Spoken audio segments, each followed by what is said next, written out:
Hey guys, it's Paul once again with VHScollector.com, here to bring you another VHS review, and this time it is a movie called Sideshow. Now look at this cover here. It's mostly black, there's blood on the cover, there's that bloody knife in the eye of this black mask. This looks like a horror movie, right? Look at the title, it's written in blood drops. The tagline reads, "The curtain comes down, the crowd goes home, the nightmare begins, Sideshow." So certainly this looks like a horror movie, and I'm sure that most video stores, if not all, had this in the horror section. The spine reads, suspense thriller. Let's read the back. A young man boldly seeks out a more mysterious life and joins the bizarre characters under the big top, only to stumble on a murder. Soon the circus tent is a nightmarish backdrop as he becomes the next target. So, sounds pretty horrific, spooky, and scary, right? Well, this is definitely not a horror movie. It was certainly marketed as such, but once you watch the movie and then look back at this cover, you'll be like, that's not the movie I watched, because it's such in stark contrast to what that movie actually is. The movie is actually a TV movie that aired on NBC in 1981. According to IMDb, the movie was actually made in 1978, but it feels more like a family movie. Not 100% a family movie, but has some adult themes, I guess, but it's not a very dark movie, and this murder that he witnesses at the end of the movie doesn't happen until like the last 10 minutes of the movie, so it certainly does not feel like any horror movie.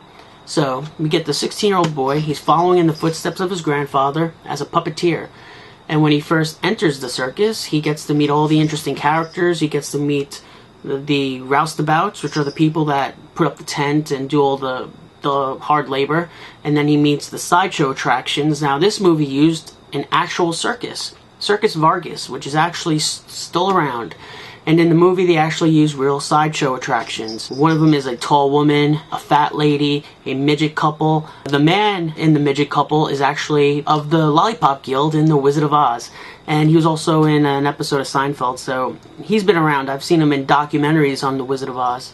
A funny thing about the tattooed lady in this movie is that we only get to see her tattoos like twice in the movie, 2 or 3 times, but throughout most of the movie she's wearing these long black sleeves over her arms. I guess the makeup department didn't want to keep drawing these tattoos on her, so I thought it was a little convenient that her arms were always covered except for a few scenes. We also get to meet an armless, legless wonder, as they would be called in the circus world. Her name is Naomi, and she's only in the movie for a short, brief cameo, I think, but it was interesting to see her. So they certainly got these real sideshow attractions together. So for the first hour and 15 minutes, it's really like the movie Freaks by Todd Browning, where we're really just getting an insight of the personal lives of these circus performers or sideshow attractions.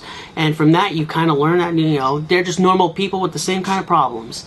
So this 16-year-old boy, Nick, his name is, the puppeteer, he meets all these people, he befriends them, and he finds himself in the middle of some of their drama. He falls for one of the stars of the show, an aerialist. She ends up breaking his heart. In fact, she takes his virginity from him in one scene. And this actor, Lance Kerwin, he does a good job at looking absolutely terrified of this woman who's about to seduce him.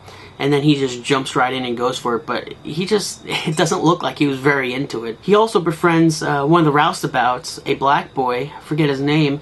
The director of the circus keeps referring to him as a nigger. They actually use that word in this movie. I guess in 1981 it wasn't so taboo or politically incorrect to use that word.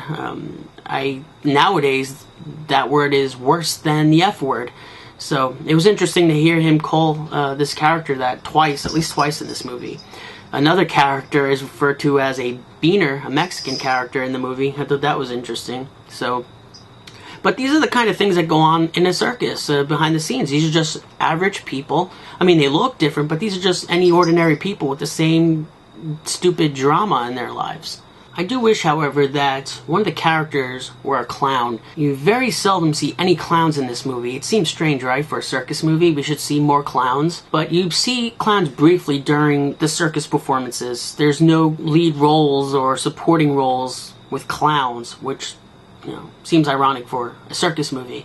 In the beginning, when the movie first starts, we get this interesting montage of them setting up the tent and you get to see a performance. There you see a few clowns, but they're not involved in any part of the story, which I thought was strange. The point where the movie starts to get dark is when the lead character, Nick, finds one of the people he befriended at the circus hanging from the back of the train car. Maybe we're supposed to think that the director who hated this guy Harry hung him or had something to do with the murder. At least that's what a few people said online, but I never got that impression. I feel like this guy was so miserable. He lost his family in one of the famous Ringling Brothers circus fires, which was actually a real thing. And so I think that sort of sets up this suicide, and from there the director starts to have this drama with a few of the other characters because he's a real, I guess, douchebag to everybody. The murder that Nick witnesses, that's referenced on the back of the box, happens, like I said, in the last 10-15 minutes of the movie. The director, the guy running the circus, not the ringmaster, he takes one of the drunk rouseabouts that he hates, he's an embarrassment to the circus, or at least he thinks so, and lures him to these train tracks where he then stabs him and dumps him into the side of a train, hoping that no one would notice. Actually, Nick and his friend watch this whole thing unfold. Now he's terrified, thinking that maybe the director is going to find him. He confronts Nick, saying, "Listen, I saw you there. Who else were you with? I know you were with someone else." Nick doesn't cop out, saying that he was with his friend, one of the roustabouts. A scuffle ensues, and who comes to Nick's aid but the Faceless Man, another one of the sideshow attractions. Him and the director scuffle a while until they both fall out of the moving train, never to be seen again. When it cuts to the next day, it seems like nothing ever happened. It's really strange. We learn that the lion tamer is okay. The lion tamer was actually attacked by one of his lions because the director, who hated the lion tamer, gave one of the lions some poison that pissed off the lion and made him attack the lion tamer.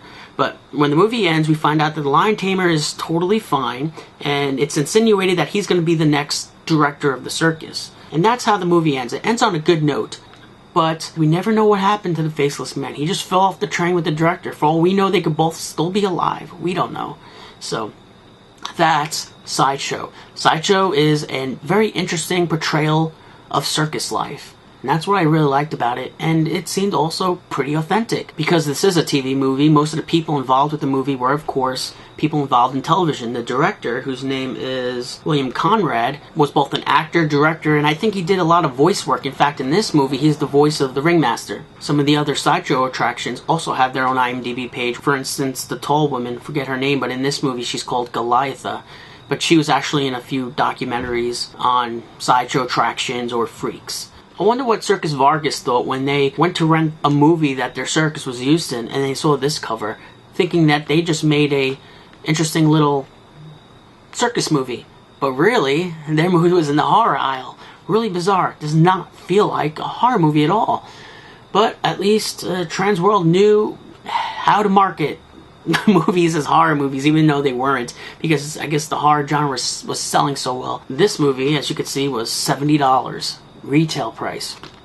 If I spent $70 for a horror movie and I got this, I'd be incredibly disappointed, wouldn't you? But for Sideshow by itself, with all the VHS, with the VHS cover aside and everything, it's a great movie. I really enjoyed it. In fact, it's incredibly obscure. It only has 3 reviews on IMDb and only 28 votes. That's a real shame because as far as circus movies go, and I've seen a lot of them, I really enjoyed this one. I thought it was really fun. So that's my review of Sideshow. Not a horror movie, but a great circus movie if you're into that kind of thing. And I would say, give it a look. You'll have a lot of fun if you're interested in that weird, bizarre stuff. So that will be it for me tonight. This has been Paul with VHScollector.com. Look out for another review, and see you next time. Don't you just love the circus? Yeah. You know, I really do. I mean, back home, the people just gawked at me. Now I get paid for it. I've got friends now who don't think I'm weird. Well, you're not weird. Right. Just a little big for my size. Glad you're here, Nick.